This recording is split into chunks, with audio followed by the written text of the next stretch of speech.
ओम का उच्चारण करेंगे। ओम।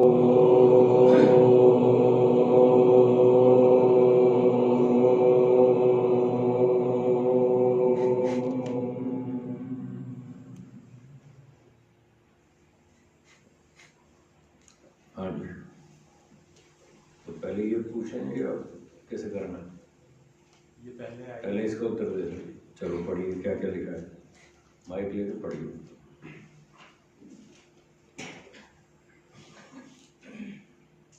स्वामी जी नमस्ते। पहला प्रश्न, दिशा काल अनादि है कि नहीं? दूसरा, ईश्वर और जीव के अलावा क्या कोई वस्तु निराकार है? पहला क्या है? पहला है दिशा काल अनादि है कि नहीं? ठीक, उत्तर है दिशा काल भी अनादि है। अगला प्रश्न, ईश्वर और जीव के अलावा क्या कोई वस्तु निराकार है और कितने? हाँ, तीन चीजें और भी निराकार हैं। ईश्वर और जीव के अतिरिक्त तीन वस्तुएं, दिशा, काल और आकाश, ये भी निराकार है। हो गया? चलिए और आगे। संसार की सबसे महंगी वस्तु और सबसे सस्ती वस्तु क्या है? किनका प्रश्न है? नाम नहीं लिखा हुआ। कोई बात नहीं, बैठे तो होंगे। अच्छा, आपका। आप कुछ खरीदना चाहते हैं? महंगी पूछ रहे हैं, सस्ती पूछ रहे हैं, खरीदना चाहते हैं क्या?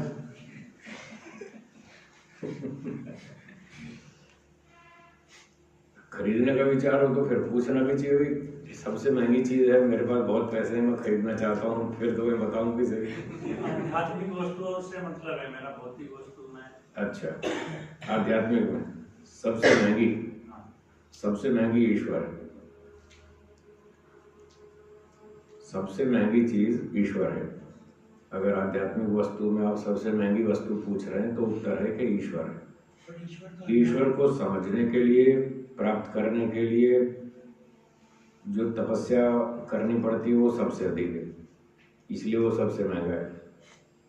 पैसे से तो खरीद नहीं सकते, वो तो विद्या और आचरण से ही खरीद सकते हैं, तो वो सबसे कठिन है उसको प्राप्त करना, इसलिए वो सबसे महंगा है। और सस्ता तो है भाई, शाब्दिक ज्ञान प्राप्त करना बहुत सस्ता है। आप 3 सेकंड में एक बात सीख लेंगे, मैं भी सिखा देता हूँ 3 सेकंड में, बहुत सस्ता है, बहुत आसान है। उसको प्रैक्टिकल आचरण में लाने में आपको 40 साल लग जाएंगे, तब भी आप शायद गारंटी से नहीं कह पाएंगे कि हाँ मैंने अब इसको आचरण में उतार लिया। तो 3 सेकंड में जो सीखने की बात है वो ये है कि क्रोध मत करो। हाँ जी बोलिए। सीख लिया नहीं सीखा? आगे ना, अब इसका प्रैक्टिकल करो। 40 साल बाद भी शायद आप ये नहीं कह पाएंगे कि अब मैंने पूरा जीवन में उतार ली ये बात कि आज के बाद कभी क्रोध नहीं करूंगा। शायद 40 साल बाद भी आप ये दावा नहीं कर पाएंगे। तो शाब्दिक ज्ञान प्राप्त करना सरल है, ये सबसे सस्ता है। ठीक हो गया? ठीक है। चलो जी अगला प्रश्न। स्वामी जी नमस्ते। संस्कार क्या है, विस्तार से बताएं। बस इतना ही प्रश्न? हाँ, तो संस्कार क्या है? हम जब कुछ क्रिया करते हैं, मानसिक, वाचनिक या शारीरिक, जो भी तरह की हम क्रिया करते हैं, तो उसका एक प्रभाव हमारे मन पर स्थिर होता है, एक प्रभाव पड़ता है मन के ऊपर, उस प्रभाव को संस्कार कहते हैं। जैसे किसी ने झूठ बोल दिया, उदाहरण के लिए झूठ बोल दिया और 10,000 रुपये कमा लिए झूठ बोल करके, तो ये जो क्रिया की, झूठ बोलना और 10,000 रुपये लाभ कमाना, तो इसका मन पे ये प्रभाव पड़ता है कि भाई झूठ बोलने में फायदा है, रिश्वत लेने में फायदा है, चोरी करने में फायदा है। ये फायदा देख के ही तो व्यक्ति काम करता है ना। तो जब उसने एक बार झूठ बोल के 10,000 रुपये कमा लिए, चोरी कर ली, रिश्वत ले ली, तो मन पर यह प्रभाव पड़ता है कि ये फायदे वाली चीज है।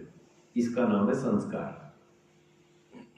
गलत काम करेंगे तो गलत संस्कार पड़ेगा, अच्छा काम करेंगे तो अच्छा संस्कार पड़ेगा।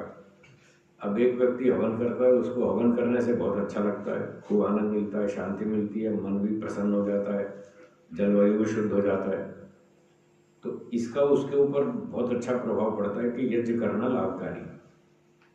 फिर उसने ये क्रिया एक बार की तो एक संस्कार पड़ गया, अगले दिन फिर उसने वही क्रिया की तो 2 संस्कार हो गए, तीसरे दिन फिर की तो 3 हो गए। ऐसे वो रोज करता जाता है तो उस पर मन पर वो जो छाप लगती जाती है कि अच्छा काम है, फायदेमंद है, इससे बहुत सारे लाभ हैं। ये जो मन पर छाप लगती जाती है इसको संस्कार कहते हैं। अब कोई लंबे समय तक रोज हवन करता है तो उसको आदत हो जाती है। इसी संस्कार को आगे चलकर आदत के नाम से कहा जाता है। तो सिगरेट बीड़ी पीने लगता है तो थोड़े दिनों में उसको आदत हो जाती है, वही संस्कार है। कोई शराब पीने लगता है, कोई चाय पीने लगता है, कोई कॉफी पीने लगता है, कोई दान देने लगता है, कोई सेवा करने लगता है, कोई यज्ञ करने लगता है, कोई स्वाध्याय करने लगता है। जो भी क्रिया करता है बार बार रिपीट करता है तो उतनी उतनी छाप उसके मन पर बढ़ती जाती है। तो ये जो छाप लग रही है इसका नाम है संस्कार, और यही लंबे समय के बाद आदत के नाम से करी जाती है। ठीक है जी, और बोलिए। 100 हाथों से कमाओ, 1000 हाथों से दान करो, क्या यह संभव है? ये तो वाक्य का अर्थ ही गलत है, ना ऐसा संभव है। इस मंत्र का अर्थ है, वो देखिए सामने लिखा है, दीवार पर लिखा है, शतहस्त समाहर सहस्र हस्त संकीर्ण। 100 हाथों से कमाओ, 1000 हाथों तक दान करो। इसका अर्थ है 1000 हाथ तक दान करो। 100 हाथ से कैसे कमाएंगे? एक सेठ ने एक फैक्ट्री लगा ली, उसमें 50 मजदूर रख लिए, एक मजदूर के कितने हाथ और 50 के हो गए ना 100 हाथ। 100 हाथ से कमाओ, फैक्ट्री लगाओ, 50 मजदूर रखो, 100 हाथ से कमा लिया। अब उसने कमा लिए, कितने कमा लिए? 10 लाख रुपए कमा लिए, प्रॉफिट, नेट प्रॉफिट 10 लाख रुपए कमा लिए। अब 10 लाख में से उसने 20 उसका 20% कितना हुआ? 2 लाख। 2 लाख हुआ ना, तो 2 लाख रुपए उसने 4, 5, 7 संस्थाओं को थोड़े थोड़े बांट दिए। एक संस्था में 100 आदमी थे, उसको 10,000 दे दिए। दूसरी संस्था में 250 आदमी थे, उसको 20,000 दे दिए। तीसरी संस्था में 200 आदमी थे, उसको 15,000 दे दिए। तो ऐसे उसने 7-8 संस्थाओं को 10,000, 20,000, 15,000, 25,000 दान बांट दिया। तो 2 लाख रुपए उसने बांट दिए, 10 कमाए, 2 बांट दिए, और जितनी संस्थाओं को दिए वहां पर 1,000 लोग इकट्ठे हो गए, मतलब 200 उसके, 250 उसके, 50 उसके, 100 उसके, तो 1,000 लोगों तक उसका दान पहुंच गया। इस तरह से करना चाहिए, 100 हाथ से कमाओ, 1000 हाथ तक पहुंचाओ, ये है इसका अर्थ, और ये संभव है जी।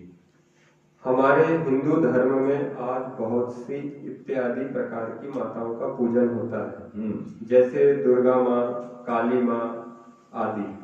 क्या इन माताओं का कुछ अस्तित्व या इतिहास है? तो जहाँ तक हमारी जानकारी है कि इन माताओं का कोई ज़्यादा अस्तित्व और इतिहास है नहीं, बहुत सारी तो काल्पनिक है। सिर्फ व्यापार करने के लिए ऐसी कल्पनाएं कर ली गई कि भगवान को देवी के रूप में प्रस्तुत करो, उसकी पूजा करो, इसी बहाने कुछ दान आ जाएगा, अपना खा पी के मजा करेंगे। तो बहुत सारी तो काल्पनिक देवियां हैं, और 2-4 कोई ऐतिहासिक भी होंगी, तो वो जब थी तब थी, अब तो है नहीं, तो अब उनकी फोटो मूर्ति पूजने से कोई फायदा नहीं। उनका इतिहास, जो वास्तविक देवियां थी उनका इतिहास पढ़ें, और उनके जीवन में जो अच्छे काम थे उनको आप सीखें, उनको फॉलो करें, फिर तो ठीक है, फिर तो कुछ फायदा है। खाली फोटो पूजा, मूर्ति पूजा से तो कोई फायदा नहीं।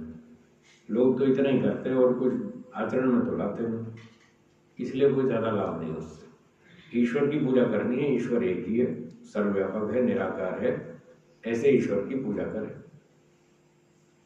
जी। इसमें कुछ शब्द स्पष्ट से नहीं, फिर भी मैं पढ़िए। क्या लघु शंका या दीर्घ शंका के पश्चात यज्ञ, ये कुछ कटा हुआ यह है क्या, अन्य पूजा कर्म उन्हीं वस्त्रों के बदल कर करना उचित होता है? ऐसा कुछ किनकी शंका है? यहाँ उपस्थित हैं जिन्होंने ये शंका भेजी है या नहीं? नहीं, ठीक है, रहने दो। जब सुनने वाला ही नहीं तो सुनाई किसको? जिस जिसने शंका पूछी वही गायब है, तो सुनाई किसको? हाँ, और कोई? ईश्वर पुरुषार्थी की कामना पूर्ण कैसे करता है? ईश्वर पुरुषार्थी की कामना कैसे पूर्ण करता है?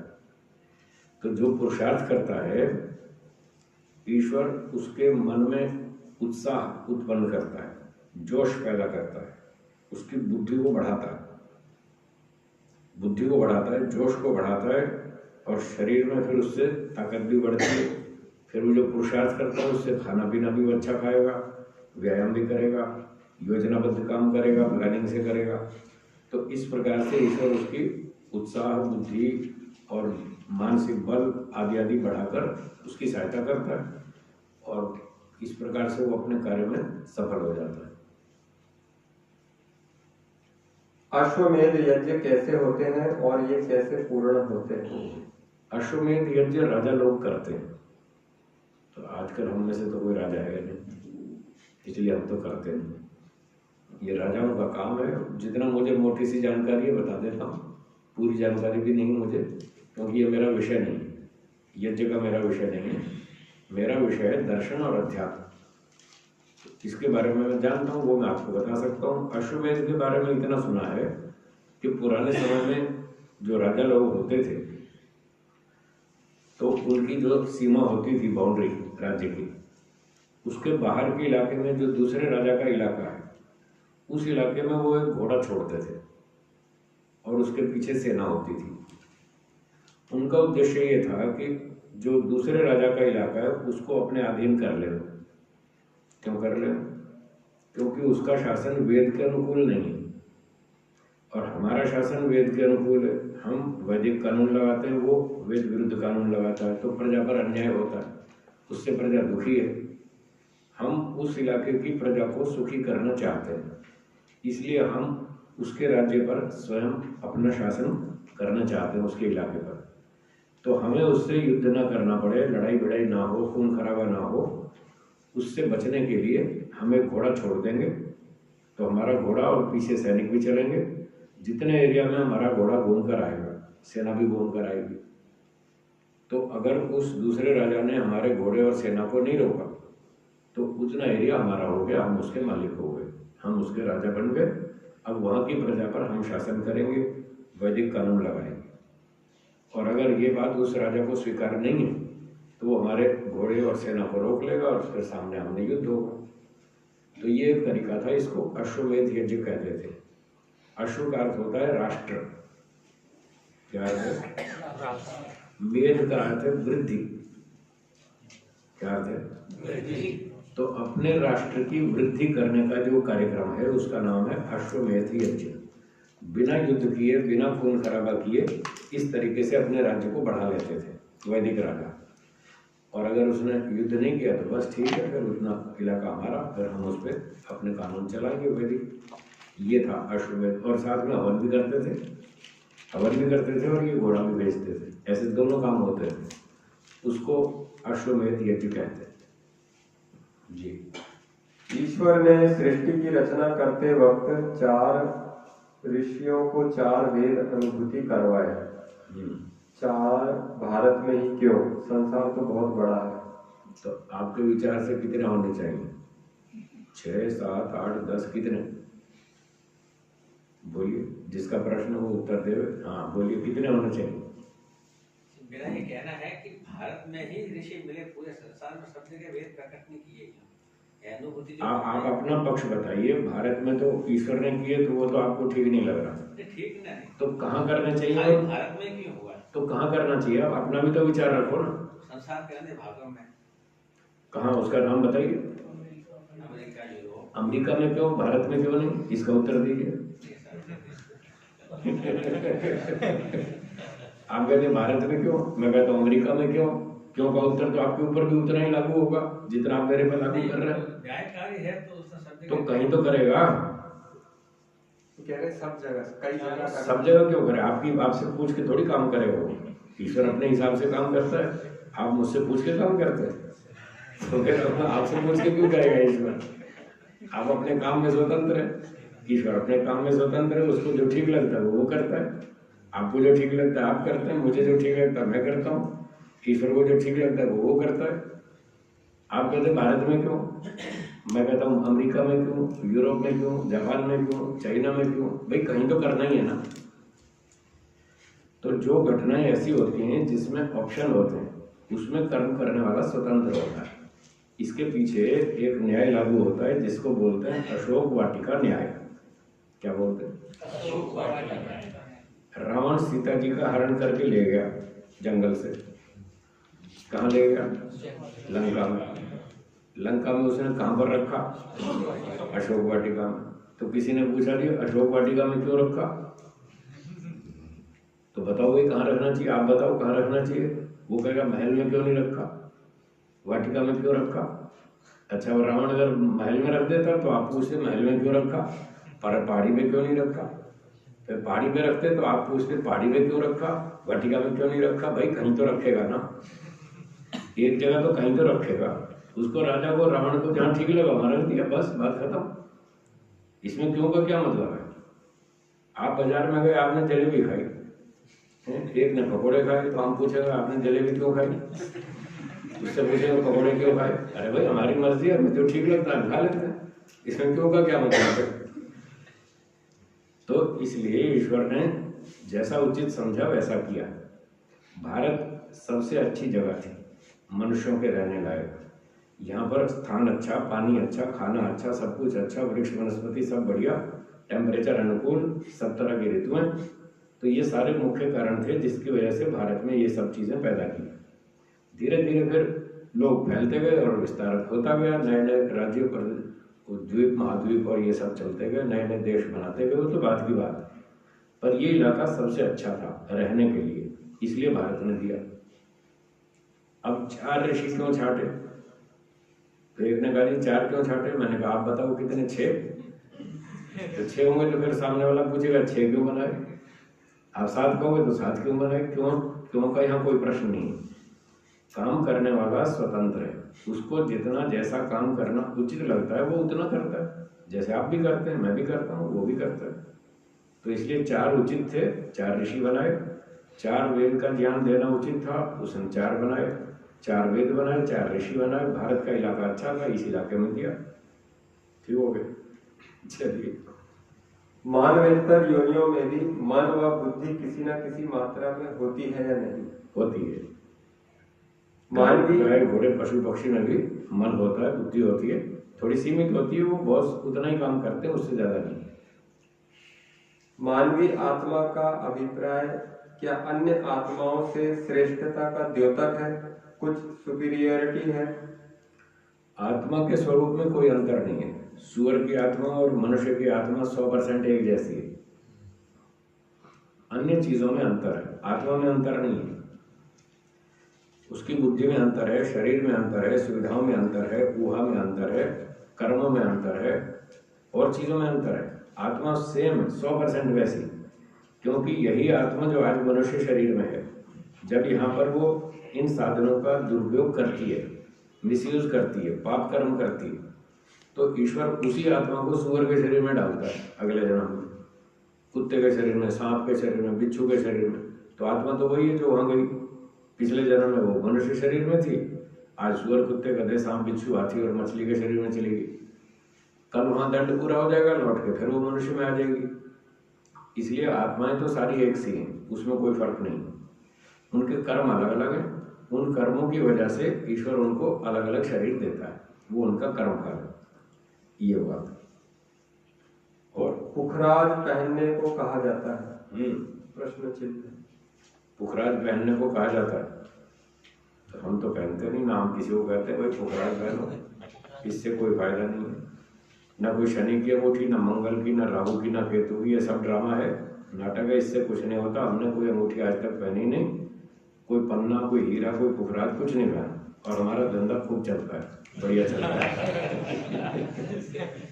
365 दिन हमारा धंधा चलता है, हमें कोई कमी नहीं। ये सब व्यर्थ की बातें, बहकाने की बातें, पुखराज पहनो जी। फलित ज्योतिष क्यों सत्य नहीं है, वो तो अंक शास्त्र है। फलित ज्योतिष अंक शास्त्र बिल्कुल नहीं। अंक शास्त्र तो गणित है, अंक गणित, बीज गणित, रेखा गणित, ये ठीक है मैथमेटिक्स, ये तो सही है, हम भी स्वीकार करते हैं। फलित ज्योतिष तो ये है कि आपके राहु, शनि के चौथे घर में राहु बैठा है और मंगल के 5वें घर में केतु बैठा है, वो तुम्हारा धंधा बिगाड़ेगा, ये है फलित। तो राहु केतु कुछ है ही नहीं जो क्या बिगाड़ेगा हमारा। राहु केतु नाम की कोई चीज दुनिया में नहीं, कोई ग्रह नहीं है। जैसे पृथ्वी है, मंगल है, शनि है, इस प्रकार का राहु केतु नाम का कोई ग्रह नहीं। ये खामखा मूर्ख बनाते हैं लोग। पृथ्वी एक ग्रह है जिस पर हम रहते हैं, और 9 ग्रहों को आप गिनती कर लो, उसमें पृथ्वी का नाम ही गायब है। जिसका सबसे अधिक प्रभाव पड़ता है हम पर, उसका तो नाम ही गायब है। और राहु केतु नाम का कोई ग्रह नहीं है, उसे ये सबसे अधिक डराते हैं, राहु और केतु से। 3 गलती। चौथी गलती, सूर्य जो है वो ग्रह नहीं है, वो नक्षत्र है, उसको ये ग्रह नाम से बता रहा है, ये चौथी गलती। और 5वीं, चंद्रमा जो है वो उपग्रह है, उसको ये ग्रह बता रहा है। अब इनको 9 ग्रहों की गिनती करनी नहीं आती है, क्या आपको सिखाएंगे? जो 9 में से 5 गलती करे वो पास हुआ या फेल? इसलिए फलित ज्योतिष फेल, बेकार है, इसके चक्कर में ना पड़े। अगर आप अपना भविष्य अच्छा बनाना चाहते हैं तो उसके लिए 3 बात बता देता हूँ, शायद कल इन्होंने बताई भी हो भूमिका में। जो व्यक्ति अपना भविष्य अच्छा बनाना चाहता है उसको जीवन में 3 चीजें धारण करनी होगी, वो सफल हो जाएगा। पहली चीज है ईमानदारी। बोलिए। जो भी काम हो पूरी ईमानदारी से करें। अगर आप जीवन में सफल होना चाहते हैं किसी भी फील्ड में, सबसे पहले ईमानदारी चाहिए। दूसरी बात है बुद्धिमत्ता। IQ लेवल अच्छा होना चाहिए। जो आदमी दूर तक सोच के काम करे कि मैं जो काम करने जा रहा हूँ इससे हानि होगी या लाभ होगा। लाभ होगा तो करो, हानि होगी तो मत करो। तो बुद्धिमत्ता से सोच समझ के डिसीजन लेना, ये दूसरी बात है। और तीसरी बात है मेहनत। पूरी मेहनत करो, काम चोरी नहीं, आलस्य प्रमाद नहीं। तो ईमानदारी, बुद्धिमत्ता और मेहनत, जो व्यक्ति ये 3 चीजें जीवन में धारण कर लेता है उसका बेड़ा पार, वो सफल है, उसका भविष्य बहुत सुंदर है।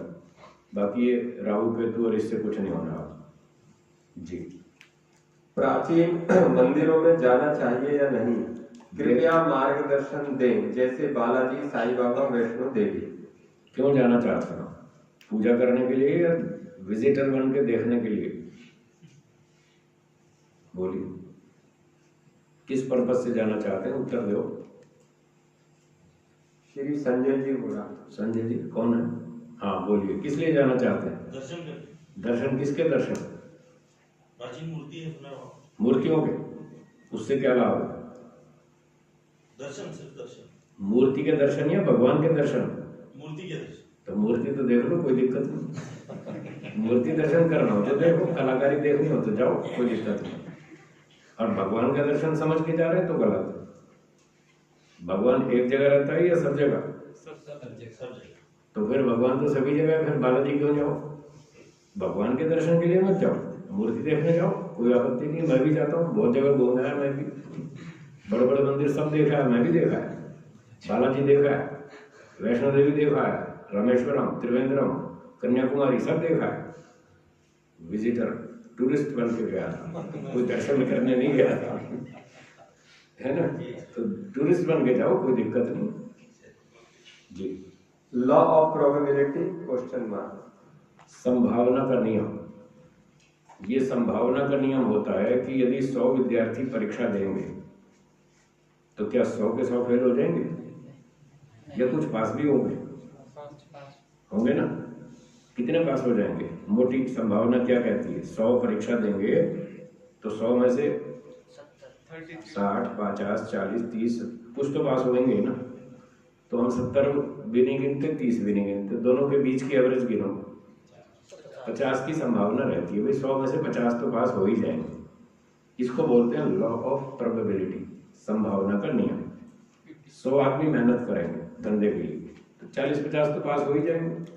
जो बुद्धिमान हैं, जो ईमानदार हैं, जो मेहनती हैं, वो पास हो जाएंगे।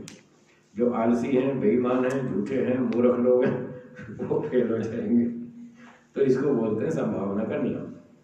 वहां पर ये ज्योतिष विद्या कुछ नहीं करती, वो तो 100 को बोल देती है हाँ जाओ बेटा पास हो जाओगे, और 50 पास हुए 50 फेल। वो तो संभावना के नियम से हुए, ज्योतिषी के बताने से थोड़ी हुए। उसको तो काका भी नहीं मालूम कौन पढ़ता है कौन नहीं पढ़ता, उसको तो कुछ भी नहीं मालूम। उसने तो सभी को 100 को एक ही उत्तर दिया था, जाओ जाओ पास हो जाओगे। तो सारे पास क्यों नहीं हुए? तो वहां संभावना का नियम लगता है, ज्योतिषी का नहीं लगता। ना कोई मंदिर में मनोकामना ऐसे पूरी होती है। अगर मंदिर में आप मूर्ति के सामने मनोकामना रखते हैं और वो मूर्तियां आपको आशीर्वाद देके आपकी कामना पूरी कर देती हैं, अगर ये सच है, तो वो जो पुजारी है वो अपनी कामना मंदिर की मूर्ति से पूरी क्यों नहीं कर लेता? वो आपसे दान दक्षिणा क्यों लेता है? बात समझ में आई कि नहीं आई? अगर मूर्तियां ही कामना पूरी करती हैं तो पुजारी अपनी सारी कामना मूर्तियों से कर लेता। और जिस कलाकार ने मूर्तियां बनाई और जिस व्यापारी ने मूर्ति बेची, वो बेचता ही क्यों? अपने घर में रखता ना सारी मूर्तियां और उसी से कामनाएं पूरी कर लेता। ना उसकी बिक्री होती, ना पुजारी उसकी आपसे दक्षिणा लेता, कोई भी नहीं लेता। और व्यापारी को मालूम है कि ये हमने केवल व्यापार के लिए मूर्तियां बनवाई हैं। कलाकार को भी मालूम है मैं चित्रकार मूर्तिकार कुछ बनाऊंगा तो कुछ खाने को रोटी मिलेगी। तो ये सब व्यापार है। मूर्तिकार मूर्ति बनाता है व्यापार के लिए, वो उसको बिक्री करता है, पैसे लेता है। बीच का व्यापारी भी अपना व्यापार करने के लिए मूर्तियां बेचता है। पंडित का जो पंडित है पुजारी मंदिर में, वो भी अपना व्यापार करता है और लोगों से दान दक्षिणा लेता है। मूर्ति से तो कोई भी किसी को नहीं मिल रहा, कुछ भी नहीं मिल रहा, तो जनता को क्या मिलने वाला? कुछ नहीं। हाँ जी। क्या सचमुच ईश्वर अवतरित होते हैं? हाँ तो क्यों, नहीं तो क्यों नहीं? ईश्वर अवतार कभी नहीं लेते, न लिया न लेंगे। क्यों नहीं लेते? उनको आवश्यकता नहीं। आप चश्मा लगाते हैं, वो तो लगाते हैं, आप क्यों नहीं लगाते? जरूरत नहीं। जब आपको जरूरत नहीं तो क्यों लगाओ? उनको जरूरत है वो लगाते हैं, आपको नहीं है तो नहीं लगाते। मुझे कभी कभी पड़ती है तब मैं लगाता हूँ, जब पढ़ना होता है तो लगाता हूँ, तो नहीं पढ़ना तो नहीं लगाता।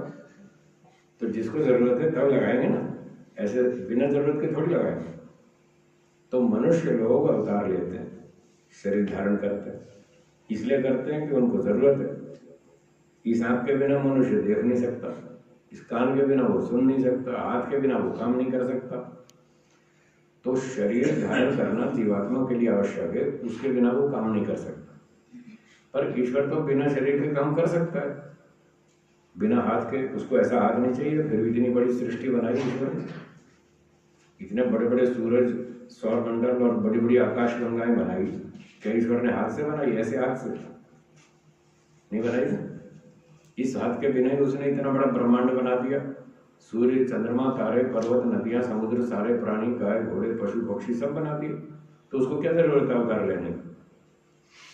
लोग कहते हैं साहब ये जब दुष्टों की वृद्धि हो जाती है तो दुष्टों को मारने के लिए और सज्जनों की रक्षा के लिए भगवान अवतार लेता है, ऐसा लोग कहते हैं। कहते हैं नहीं? अच्छा ये बताइए, किसी व्यक्ति को मारना कठिन है या बनाना कठिन है? शरीर बनाना कठिन है, मारना तो आसान है। जब परमात्मा ने इतने सारे प्राणी बनाए, जो कि कठिन काम है, मारना सरल है, बनाना कठिन है। जो इतने सारे प्राणी बनाए, मनुष्य, पशु, पक्षी, तब अवतार लेके बनाए या बिना अवतार के? जब बिना अवतार के कठिन काम कर सकता है तो मारना तो और भी सरल है, उसके लिए क्यों अवतार लेगा? आप सोचिए ना, सोचने की बात है। जब मारना तो और भी सरल है, जब बनाना जैसा कठिन काम बिना अवतार लिए कर सकता है ईश्वर, तो मारना तो उसके लिए अवतार लेने की क्या जरूरत है? वो तो और भी आसान है। अच्छा ये बताइए, मनुष्यों को छोड़कर जितने प्राणी हैं, कुत्ते, गधे, सांप, बिच्छू, कीड़े मकोड़े, कॉकरोच, ये खरबों की संख्या में और भी अधिक असंख्य है ये सारे प्राणी। जब ईश्वर ने इतने असंख्य प्राणी बनाए, सुअर, कुत्ते, गधे, मछली आदि आदि, तो ये निर्दोष व्यक्तियों को दंड दिया या अपराधियों को? है जी, अपराधियों को दिया ना, दुष्टों को दंड दिया ना, जो कुत्ते, गधे, सांप, बिच्छू बनाए। जब खरबों अपराधियों को वो दंड देता है तो इतने जो प्राणी बनाए तो अवतार लेके बनाए या बिना अवतार लिए? जब बिना अवतार लिए खरबों को दंड दे सकता है तो एक कंस को नहीं दे सकता बिना अवतार लिए? बोलिए हाँ या ना? दे सकता है, फिर क्यों अवतार लेगा? उसको कोई जरूरत नहीं अवतार लेने की। और मैं कई बार ऐसे मजाक से कहता हूँ किसी दिन अवतार लेके आ गया तो उसकी जान खतरे में, लोग उसको मार देंगे। एक व्यक्ति ने पूछा जी क्यों, खतरे में क्यों है, मार क्यों देंगे? तो मैंने एक मोटा सा एग्जांपल दिया। मैंने कहा आप अमिताभ बच्चन को जानते हैं? और हाँ जानते हैं। मैंने कहा अच्छा मान लो अहमदाबाद में आ जाए या दिल्ली में आ जाए, चांदनी चौक में खुले बाजार में अमिताभ बच्चन अकेला आ जाए और उसके पास सिक्योरिटी गार्ड एक भी ना हो और जनता पहचान लगी है तो अमिताभ बच्चन। अब आप सोचो जनता उसका क्या हाल बनाएगी? हैं?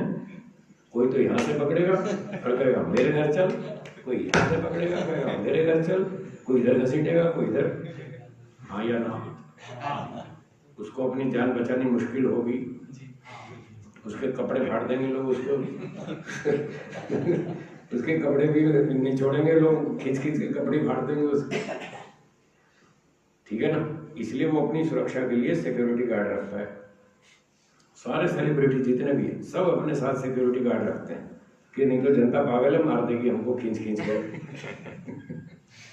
अच्छा अब ये बताइए अमिताभ के दीवाने ज्यादा हैं या ईश्वर के? ईश्वर के। जब अमिताभ बच्चन अकेला आए तो जनता उसको नहीं छोड़ेगी और सचमुच का ईश्वर जिस दिन आ गया उसको पब्लिक छोड़ेगी? हाँ या ना? नहीं छोड़ेगी।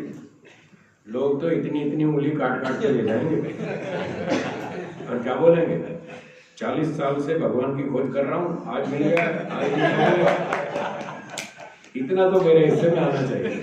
तो इतनी इतनी तो उंगली काट के ले जाएंगे उसको। अब बेचारे को जान बचाना मुश्किल होगा या फिर वो भी Z+ सुरक्षा रखेगा। जो भगवान Z+ सुरक्षा रखेगा, दूसरों की दया पर जिएगा, क्या वो भगवान कहलाएगा? भगवान दूसरों की दया पर जीता है या दूसरों की रक्षा करता है? तो फिर वो अकेला तो रक्षा कर नहीं पाएगा, बल्कि उसको और लेनी पड़ जाएगी रक्षा दूसरे कर्मचारियों की, कमांडोज की। इसलिए उसको पता है ये जनता बहुत पागल है, मुझे मार देगी, इसलिए वो आता ही नहीं। क्यों? ठीक है, चलिए आगे बोलिए। वेद ईश्वरीय ग्रंथ है, कैसे प्रमाण दे? बहुत अच्छा प्रश्न है। एक क्वेश्चन है। हाँ बोलिए। ईश्वरीय ग्रंथ कह देते हैं और आज के जितने भी हम कुरान बाइबल वगैरह ये कहते हैं कि कुछ समय पहले के ही हैं। जी जी। और उसमें बोलते हैं कि ये जब हम इनको डिनाई करते हैं कि ये ईश्वर कृत है, ये तो वो मनुष्य कृत है, ये बेकार के ठीक बात, ग्रंथ है। ठीक बात। तो वो बताया कि आपके ग्रंथ किसने लिखे? तो मैंने कहा हमने, हमारे ऋषि मुनि हैं। बोले ऋषि भी नहीं, अभी तो मनुष्य थे। ठीक है। तब मैं चुप हो जाता हूँ, हम नहीं कर जवाब नहीं दे पाते। अब मैं इसका उत्तर देता हूँ। आप कितना पढ़े लिखे हैं? कौन सी डिग्री है आपके पास? BSc MSc कुछ तो होगी। हाँ जितनी भी है वो बता दीजिए। M.Com MBA। तो आपने M.Com MBA किया तो अपने आप पढ़ लिया या कोई टीचर से पढ़ा? टीचर से पढ़ा। कई टीचरों ने पढ़ाया आपको, LKG से लेकर M.Com तक बहुत सारे टीचर्स ने आपको पढ़ाया। अगर आप इन टीचर्स के पास पढ़ने नहीं जाते तो आप इतने विद्वान होते जितने आज हैं? नहीं होते ना। न इतनी विद्या होती, न इतना बुद्धि का विकास होता, ना आप इतने सुखी होते। तो आपका जो विकास हुआ, पढ़ाई लिखाई हुई, बुद्धि का विकास हुआ, अच्छी तरह सुख से खा पी के मजा करके जी रहे हैं, तो ये तब हुआ जब आपने अपने गुरुजनों से कुछ सीखा। तो आप मनुष्य हैं, आप स्वयं पैदा होकर सीख करके नहीं आए, आपको सब कुछ यहाँ सीखना पड़ा, तो आपका विकास हुआ। आपको किसने सिखाया? आपके गुरुजनों ने। तो वो भी मनुष्य हैं, उनको किसने सिखाया? उनके गुरुओं ने। और उनको उनके गुरुओं ने। तो बस पीछे पीछे चलते जाओ। मनुष्य स्वयं तो कुछ सीखता नहीं, उसको हमेशा कोई सिखाने वाला चाहिए तब सीखता है। आपका अपना प्रत्यक्ष उदाहरण है। आप खुद तभी तो सीख पाए जब किसी ने सिखाया। पहले घर में माता पिता ने सिखाया, फिर स्कूल में टीचर्स ने सिखाया, फिर कॉलेज में लेक्चरर्स ने सिखाया, तब जाके यहाँ पहुंचे। तो सबसे पहले जो मनुष्य पैदा हुए सृष्टि के आरंभ में, वो भी मनुष्य थे। उनका कोई गुरु होना चाहिए या नहीं? होना चाहिए कि नहीं तो गुरु के बिना तो आती नहीं विद्या। तो जो सबसे पहली पीढ़ी वाले मनुष्य थे, फर्स्ट जनरेशन, उनका गुरु कौन था? बोलिए, ईश्वर। ईश्वर ने उसको क्या पढ़ाया? उन 4 लोगों को जो शुरू में पैदा हुए थे, शुरू के मनुष्य थे, उनको ईश्वर ने क्या सिखाया, क्या पढ़ाया? इसलिए वेद ईश्वर का ज्ञान, ये उत्तर है हमारा। तो वेद सबसे पुरानी किताब है दुनिया की, ये तो आप सब जानते हैं, बड़े बड़े विद्वान इस बात को स्वीकार करते हैं, ठीक है ना। Veda is the oldest book in the library of universe, ऐसा बड़े बड़े देशी विदेशी सब विद्वान स्वीकार करते हैं। तो वेद सबसे पुरानी पुस्तक है। और अभी जो हमने चर्चा की कि सबसे पहला टीचर कौन था? ईश्वर था। तो इससे सिद्ध हुआ कि वेद ईश्वर का दिया हुआ मैसेज है। बाद में धीरे धीरे लोग एक दूसरे को पढ़ाते गए। बाद में फिर जब कागज का आविष्कार कर लिया तो फिर लिखने भी लग गए, फिर उसको लिख लिया, फिर प्रिंट कर लिया, अब तो बहुत सारी किताबें छपती। तो इस तरह से वेद ईश्वर का मैसेज। और बाइबल कुरान तो अभी की बात है, बाइबल 2000 साल पुरानी, कुरान 1400 वर्ष पुराना है, और ग्रंथ साहब 400-500 साल पुराना है। तो ये तो सारे अभी की बात है, 2000, 4000, 5000 साल के अंदर ये सब। महाभारत के बाद ही सारे संप्रदाय खड़े हुए, उससे पुराना कोई भी संप्रदाय नहीं है। केवल एक वैदिक धर्म ही था जो सृष्टि के आरंभ से और महाभारत काल तक चला, करोड़ों वर्षों तक, 1 अरब 96 करोड़ 8 लाख इतने वर्षों तक चला। इसलिए वेद ईश्वर का संदेश है। अब जिसकी समझना हो तो समझ आ सकते हैं हम, जिसको सच्चाई को स्वीकार करना हो तो कर सकता है, और जो हठी हो तो उसका कोई इलाज नहीं, अड़ियल का तो कोई इलाज नहीं। एक अड़ियल की बात याद आ गई, सुना दूँ? एक अड़ियल था, 2 व्यक्ति बात कर रहे थे। एक ने कहा 2 और 2 4 होते हैं, तो दूसरे ने कहा 3 होते हैं। तो पहले ने कहा 2 और 2 4 होते हैं, दूसरे ने कहा नहीं 3 होते हैं। तो फिर उसने कहा तू शर्त लगा ले, 2 और 2 4 होते हैं। उसने कहा लगा ले, मैं तो यही कहता हूँ 2 और 2 3 होते हैं। उसने कहा तू शर्त हार जाएगा, सारी दुनिया जानती है 2 और 2 4 होते हैं, तू हार जाएगा। तो उसने कहा मैं हारूंगा तो तब जब मैं मान लूंगा। जब मैं मानूंगा ही नहीं तो हारूंगा कैसे, ये बता। अब बोलो ऐसे अड़ियल का क्या इलाज है? कोई इलाज? ऐसे लोगों का कोई इलाज नहीं, जो सच्चाई को मानेंगे ही नहीं, उनका क्या इलाज? छोड़ दो। जो समझना चाहता है उसको समझाइए, जो नहीं समझना चाहता उसको छोड़ दे। आज से 40-42 साल पहले जब मैं इस फील्ड में आया तो शुरू में हमने सत्यार्थ प्रकाश पढ़ा, गुरु जी के पास गए, बड़ी बड़ी बढ़िया बातें सीखी। तो हमें क्या इच्छा हुई, हमने कहा भाई ये विद्या तो बहुत अच्छी है, ये तो हमें तो बहुत मजा आ गया ये तो सीख करके, तो हम और लोगों को भी सिखा देंगे फटाफट। 2 साल में तो धरती उलट पुलट कर देंगे। तब हम शुरू में ये सोचते थे 2 साल में तो सब धरती उलट पुलट कर देंगे, लोगों को समझा देंगे देखो सच्चाई है। फिर हमने जोश में काम शुरू किया, फिर 2 साल हो गए, 4 साल हो गए, 5 साल हो गए, 10 साल हो गए, कुछ सुनने को तैयार नहीं। तो धीरे धीरे हमको समझ में आ गया कि ये दुनिया सुधरने वाली नहीं, तुम अपना सुधार कर लो वही बहुत है। तो धीरे धीरे सिमटते यहाँ तक आ गए कि अपना सुधार कर लो, बाकी कोई सुधरने वाला दिखता नहीं। 2-4 आदमी मिलते हैं, जो मिलते हैं सुधरने वाले उनको सुधारो, जो नहीं सीखते उनको नमस्ते करो, जाओ भाई तुम अपने घर झगड़ा गाएगा। हम भी स्वतंत्र हैं, आप भी स्वतंत्र है, जिसको मानना हो तो माने, नहीं मानना तो अपने घर जाओ, छुट्टी। तो फिर इसलिए फिर तब से हम ऐसे काम करते हैं। तो इस दुनिया में हमको अच्छे ढंग से जीना है, अच्छे काम करने हैं, दूसरों को भी सुख देना है, खुद भी सुखी रहना है। उसके लिए दो सूत्र आप याद कर लीजिए और मेरे साथ बोलिए। दुनिया सुधरे या न सुधरे, हम जरूर सुधरेंगे। दूसरी बात, दुनिया सुधरे या बिगड़े, हम नहीं बिगड़ेंगे। बस ये 2 सूत्र याद कर ले, आपका बेड़ा पार हो जाएगा। मैं तो ये 2 सूत्र पकड़ के चल रहा हूँ, रोज यही रटता हूँ, दुनिया सुधरे या ना सुधरे, मुझे पहले सुधरना, अपने आप को ठीक कर। बहुत ताकत लगाता हूँ अपने लिए, खूब जोर लगाता हूँ, बहुत वर्ष हो गए।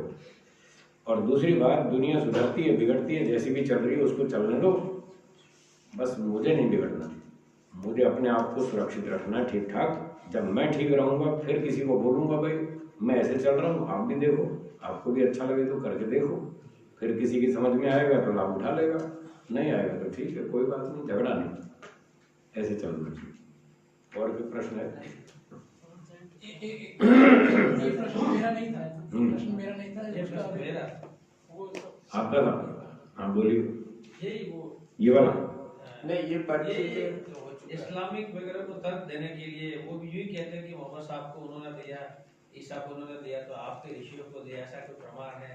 तो आपने बता दिया, आप समझ में आ गया। अब क्लियर हो गया? चलिए ठीक, और बताइए।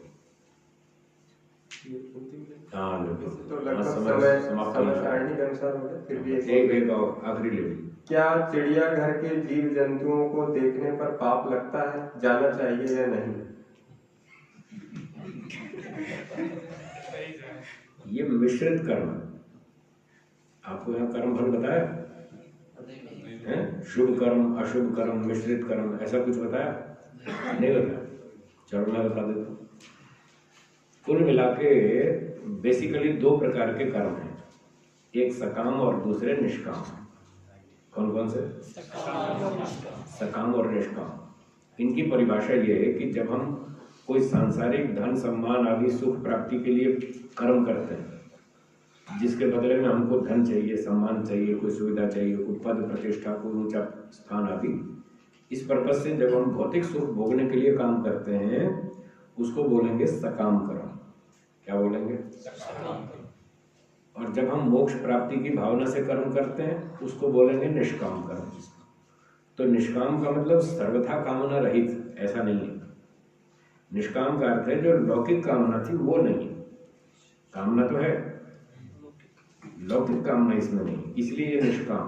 और जिसमें लौकिक कामना है वो सकाम है। तो सकाम कर्म तीन तरह के हैं, शुभ, अशुभ और मिश्रित। बोलिए। शुभ कर्म, अच्छे काम, जिन कर्मों से हमको भी सुख मिले, दूसरों को भी, सबको सुख मिले, वो शुभ कर्म। यज्ञ करना, दान देना, सेवा करना, विद्या पढ़ाना, प्रचार करना, ये सारे शुभ कर्म। माता पिता की सेवा करना, बड़ों का आदर करना, इस तरह से। अशुभ कर्म वो हैं जो हमारे लिए भी दुखदायक हैं और दूसरों के लिए भी। झूठ बोलना, चोरी करना, रिश्वत लेना, मारपीट करना, खामखा परेशान करना, धक्का मुक्की करना, गोली चलाना, आतंकवाद फैलाना, ये अशुभ कर्म। और तीसरे मिश्रित कर्म, मिक्स्ड, थोड़ी अच्छाई थोड़ी बुराई, दोनों मिले जुले। जैसे लोग व्यापार करते हैं, व्यापारी लोग, क्या वो व्यापार में पूरा पूरा सच बोलते हैं? नहीं बोलते, थोड़ा सच बोलते हैं, थोड़ा मिक्स भी करते हैं, गड़बड़ भी करते हैं, तो ये मिश्रित कर्म हो गया। तो इस प्रकार से जो चिड़ियाघर में प्राणियों को देखने जाते हैं वो भी मिश्रित कर्म। एक तो प्राणियों को बांधना, ये गड़बड़ थी, भगवान ने उनको स्वतंत्र छोड़ा था, आपने पकड़ पकड़ के चिड़ियाघर में बांध दिया बेचारों को। एक तो जेल परमात्मा ने पहले दे रखी है, दूसरी हमने और कर दी, तो डबल जेल हो गई उनकी। तो ये तो अच्छा नहीं है। अब जो लोग चिड़ियाघर देखने जाते हैं प्राणियों को देखने के लिए, तो उसमें पहले तो बांध लिया, ये तो दोष हो गया। अब देख करके उनको जानकारी बढ़ी कि तोते कैसे होते हैं, खरगोश कैसे होते हैं, नीलगाय कैसी होती है, और जंगली सूअर कैसा होता है, चित्तीदार हिरण कैसा होता है, तो कुछ जानकारी भी बढ़ती है। इतना तो थोड़ा अच्छा है, जानकारी बढ़ती है, थोड़ा सुख भी मिलता है। तो कुछ अच्छाई है, कुछ बुराई, दोनों मिला जुला है, इसलिए इसको मिश्रित कर्म कहेंगे। ठीक है, तो समय के अनुसार यहाँ विराम देते हैं, बाकी चर्चा कल करेंगे। पूरा नहीं हुआ, पढ़ दीजिए। भोजन भी जड़ है, अच्छा बुरा प्रभाव कैसे करता है, क्या खाए क्या नहीं? भोजन जड़ है पर वो अच्छा बुरा प्रभाव तो करता ही है। अच्छा, एक बंदूक जड़ है या चेतन? जड़ है ना, तो प्रभाव करती है कि नहीं? अच्छा करती है, बुरा करती है? अच्छा भी करती है। अगर आतंकवादी चलाए तो बुरा करती है, और सैनिक चलाए तो अच्छा भी करती है। तो जड़ वस्तु दोनों काम कर रही है, अच्छा भी कर रही है, बुरा भी कर रही है। वो तो ऑपरेटर के ऊपर है, चलाने वाले के ऊपर, किस तरह से चलाता है। तो इस प्रकार से जड़ वस्तुएं हमें हानि लाभ दोनों करती रहती हैं। उसके प्रयोग के ऊपर आधारित है, कौन प्रयोग करता है, किस भावना से करता है। और कुछ वस्तुओं के अपने गुण भी होते हैं, जैसे मिर्ची मसाले हैं, तो मिर्ची मसालों पे कोई मिठास तो नहीं देगा, वो तो मुंह ही जलाएगा। थोड़ी खाओगे तो हेल्थ के लिए ठीक है, और ज़्यादा खाओगे तो वो नुकसान करेगी, जलन पैदा करेगी और बीपी बढ़ा देगी, कुछ और एसिडिटी पैदा कर देगी, कोई और रोग पैदा कर देगी। तो इस प्रकार से जड़ वस्तु हमको प्रभावित करती है। घी, दूध, मक्खन, मलाई, दाल, रोटी, सब्जी, खीर, पूरी, हलवा, मिठाई, ये सात्विक भोजन, इसमें सत्व गुण की मात्रा अधिक है और सत्व गुण सुख देता है। इसलिए सात्विक भोजन खाएंगे तो वो सुख वाला प्रभाव देगा हम पर। और तेज मिर्ची मसाले, बहुत खट्टे अचार, चटनियाँ, ये रजोगुण प्रधान भोजन है। तो रजोगुण में चंचलता होती है, दर्द होता है, जलन होती है, परेशानी होती है। तो इस तरह की चीज़ें खाएंगे तो फिर वैसा प्रभाव पड़ेगा। और सुल्फा, गांजा, भांग, तंबाकू, शराब, अफीम, ये तमोगुणी चीज़ें हैं। और ये जब खाएंगे पिएंगे तो नशा आ जाएगा और दिमाग गड़बड़ हो जाएगा, व्यक्ति होश में नहीं रहेगा, कुछ का कुछ बोलेगा, कुछ का कुछ करेगा। तो वो तमोगुणी भोजन है, वो भी प्रभावित करता है। तो शास्त्रों में लिखा है कि सात्विक भोजन करें, रजोगुणी से बचें, तमोगुणी से बचें। कहीं औषधि के रूप में 1-2-3% वैद्य की सलाह से लेना पड़ जाए तो ले लो, वैद्य की सलाह से, हाँ, वो दवाई के रूप में, नशा करने के लिए नहीं। तो इस प्रकार से ये तमोगुण रजोगुणी जो वस्तुएं हैं ये औषधि रूप है, उसका 1-2-3% उपयोग कर सकते हैं, वो भी किसी वैद्य की सलाह से। और बाकी सात्विक भोजन खाएं, आपका शरीर, मन, बुद्धि स्वस्थ रहेगा और सब आप अच्छे काम करेंगे, स्वयं भी सुखी रहेंगे, दूसरों को भी सुख देंगे। इस तरह से हमको भोजन खाना चाहिए। जड़ वस्तुएं हमको प्रभावित करती हैं। चाय का निषेध क्यों किया गया है, जबकि यह आज दुर्व्यसन में नहीं जानी जाती है? चाय पार्टी तो सामान्य सी बात है। लोग झूठ बोलना अच्छा मानते हैं, बुरा मानते हैं। अच्छा तो क्या अच्छा है झूठ बोलना? बुरा है ना। पर लोग अच्छा मानते हैं, तो उनके मानने से कोई बुरी चीज अच्छी थोड़ी हो जाती है। आप क्या मानते हैं वो आपकी समस्या है। कोई वस्तु अच्छी है या बुरी है वो अलग चीज है, आप उसको कैसा मानते हैं वो अलग बात है। झूठ बोलना बुरा है, पर लोग अच्छा मानते हैं, इतने से वो अच्छा नहीं हो जाता। तो चाय पीना हानिकारक है, उसमें कई तरह के स्लो पॉइजन होते हैं। एक कैफीन होती है, एक टेनिन होती है, एक टेनिन ऑयल होता है। ऐसे कई तरह के उसमें 12-13 प्रकार के स्लो पॉइजन होते हैं, ऐसा किसी डॉक्टर ने बताया था। तो जो 13 पॉइजन खाएगा तो फिर नुकसान तो करेगी वो, इसलिए मत पियो, वो हानिकारक है, मत पियो। हाँ, कोई बूढ़ा व्यक्ति हो जाए और डॉक्टर उसको सलाह दे भाई तुम चाय पिया करो कभी कभी, तो ठीक है, दवाई के रूप में वो डॉक्टर बोले तो पी लो। और कॉफ़ी पीनी है तो डॉक्टर बोले भाई कभी कभी कॉफ़ी पी लिया करो, तो पी लो, वो दवाई के रूप में पी सकते हैं, उसके लिए मना नहीं है। पर आप रूटीन में दवाई को भोजन बना के खाओगे तो नुकसान ही करेगी ना। किसी आदमी को बुखार चढ़ गया, टेम्परेचर हाई हो गया, तो यहाँ पर बैठे हमारे वो मेडिकल वाले, क्यों जी पैरासीटामोल देंगे तो टेम्परेचर डाउन होगा कि नहीं होगा ना। तो पैरासीटामोल एक मेडिसिन है, जब टेम्परेचर हाई हो तब खानी चाहिए ताकि टेम्परेचर डाउन हो जाए और व्यक्ति का नॉर्मल आ जाए। और वो रोज की रोज पैरासीटामोल खाए तो मरेगा। तो दवाई रोज नहीं खाई जाती, वो तो रोगी होने पर खाई जाती। और रोज तो फिर सादा भोजन है, दाल, रोटी, सब्जी, खीर, पूरी, हलवा खाओ, इस तरह से करना चाहिए। क्या perfume, hair dye, voice beauty, beauty cream आदि का प्रयोग करना चाहिए? कारण सहित बताएं। ना, ये सब फैशनबाजी की चीजें हैं, दूसरे को बेवकूफ बनाने की चीजें हैं। लोग बढ़िया परफ्यूम मार के चले जाते हैं मार्केट में, और जब अच्छी अच्छी खुशबू आती है तो लोग क्या समझते हैं, क्या बात है, जैसे स्वर्ग का दरवाजा खुल गया। टीवी में ऐड देखते हैं ना, ऐसे परफ्यूम मारते हैं और फिर वो चला जाता है सामने से, और लोग समझते क्या बात, कितना बढ़िया शुद्ध व्यक्ति है। वो खुशबू परफ्यूम की है या शरीर की है? और सामने वाला जो सूंघता है वो किसकी मानता है? बस ये बेवकूफ बनाने वाली बात है। शरीर में वो सुगंध नहीं है, शरीर में तो दुर्गंध है, और उस दुर्गंध को दबाने के लिए वो परफ्यूम मारता है। थोड़ा सा दुर्गंध भी दबी रहे और सामने वाले को खुशबू भी आती रहे, ताकि वो मेरे पीछे पागल हो जाए। तो ये तो दूसरे को पागल बनाने वाली बात है, इसलिए अच्छी चीज नहीं है, इनसे बचना चाहिए। हाँ, नहाना धोना अच्छा है, सामान्य रूप से नहाओ धो, साबुन से नहाओ, कपड़े धो अच्छे। हमारे यम नियम में शौच का विधान है, साफ सफाई रखनी चाहिए, झाड़ू पोछा लगाओ, कपड़े धो, गाड़ी धो, जूते चमकाओ, कार चमकाओ, अच्छी बात, पर किसी को मूर्ख बनाने के लिए नहीं, सभ्यता के लिए और स्वास्थ्य के लिए, जिसको आजकल बोलते हैं हाइजीनिक बोलते हैं ना। तो रोग उत्पन्न ना करे, हमारा खाना पीना, भोजन, वस्त्र, मकान सब हाइजीनिक हो, साफ सुथरा हो, शुद्ध होना चाहिए। अभी देखो चीन में कितनी खतरनाक समस्या आ गई, कोरोना वायरस। अभी एक वीडियो देखा मैंने व्हाट्सएप पर, कोई हवाई जहाज से उतर रहे थे वहाँ के लोग, और जो भी उतर रहा है उसके ऊपर वो स्प्रे मार रहे, जैसे खेत में दवाई छिड़कते हैं अब मनुष्यों पे दवाई छिड़क रहे, यही कोरोना वायरस है, इसमें मार रहे इसको। तो स्वास्थ्य की दृष्टि से तो हाइजीनिक रहना चाहिए, बाकी फैशनबाजी नहीं करनी चाहिए। हो गए, चलिए यहाँ विराम देते हैं, बाकी कुछ प्रश्न बचे इन पर हम कल चर्चा करेंगे।